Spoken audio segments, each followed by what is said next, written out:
Welcome to my free writing course. My name's Mahsuda Snaith. Today I'm going to give you 3 tips for writing description. When we think of description, we usually think of very in-depth paragraphs and paragraphs of writing, usually describing a person or a scene. But actually, if you're a prose writer, description is used throughout all your writing. Description isn't just about static objects.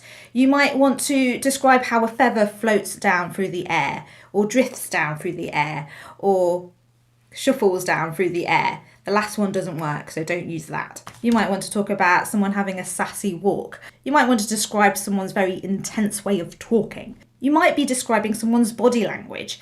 So when you're writing description, try and keep that in mind. It's not just about how somebody looks. It's not just about a setting. It's also to do with how people speak. It's how people move, how objects move. And now to my number 1 tip, which is to keep descriptions brief and specific. You may have read lots of classic books at school or for pleasure that have pages and pages of description. The thing to remember about those books is that they were written in an era where there wasn't quick access to film, to photography, to the internet. Today we have television, film, photographs, and we can go online to access all of those. So the modern reader has a quick reference guide to thousands of images already in their head. So half of your work is done already. We also have shorter attention spans, which means we don't tolerate reading pages and pages of description. Keeping your description specific also means that you can implant that image quickly into your reader's mind. And here's where I'm going to give you a quick exercise to help emphasize that point. This is what I call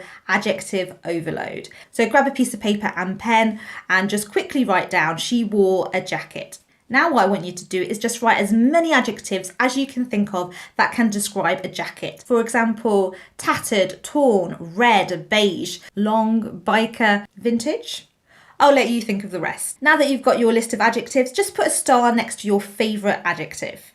I'd like you to use that adjective to describe the jacket. So for example, you might write, she wore a biker jacket. Now I'd like you to finish that sentence with and or with. So for my example, she wore a biker jacket with, or she wore a biker jacket and. The final thing I'd like you to do is just finish that sentence. So I've just quickly done this exercise and I've written, she wore a biker jacket with tears along the seam. You probably have a completely different description because you had a different adjective, and also your brain works in a different way from mine. And if you were introducing a character, that's all you'd really need, that one sentence, and you've got a whole character description. So think about when you can make your description specific and use specific language. My number 2 tip is to point out the unusual. When I've given feedback to new writers in the past, sometimes they think that they've given me a specific description, but when you look at the actual description, it's quite vague and generic. So they might say that a character is tall or a living room is very tidy. But when you actually look at both those descriptions, they're both quite vague. They don't really create a specific image in your mind. And specifically with the second one of a living room being tidy, you're telling me something rather than showing. And I could do a whole video about show and tell, which I hope I will be able to do in the near future. So when you're thinking about descriptions, think about what makes something unusual. It's usually the things that are different that stick in our mind.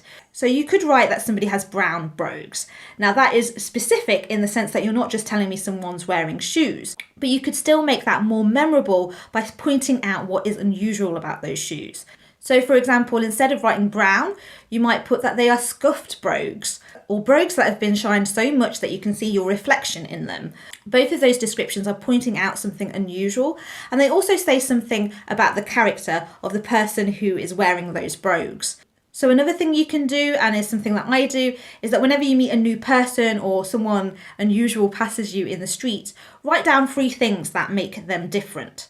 And you could do this now with me, if you'd like. It might be the way I talk, it might be the way I move, it might be my palm leaf dress, or my very jazzy earrings with a winking lady. And you can do that with people that you see, places that you go. And by using that combination of being specific and pointing out the unusual, you will have an image that will stay in your reader's mind. My number 3 tip is to use description for a reason. Now, if you've seen some of my other videos, you would have heard me talking about this before. Anything in your writing, whether it be dialogue or description or plot, needs to be there for 2 reasons. The first reason is to move the story forward, and the second is to tell us something about character. Now, there's always exceptions to those rules, so don't feel like you have to stick too rigidly to that. But do remember that the modern reader has a shorter attention span, and they preferably would like everything that you write about to be connected to something in the story. So usually description is used to point the reader's attention to a specific thing. That might be a character that we need to remember for later. It might be to emphasize the weather or the specific setting that your characters live in. It might be a clue to something that's really vital within the story. And you can really use that to give your readers little clues or foreshadow something that's going to happen in the narrative. So when you're writing description, don't feel like you have to put lots of description in because other writers put lots of description in. Use it as a tool to help create a vivid and memorable world for your readers. This was part of my free writing course. I've got a whole load of other workshops on my channel if you want to come over and subscribe. And if you want to support me, you can buy me a coffee on the Ko-fi link below. Thank you for joining me, and remember that every writing journey is different, so find the path that works for you.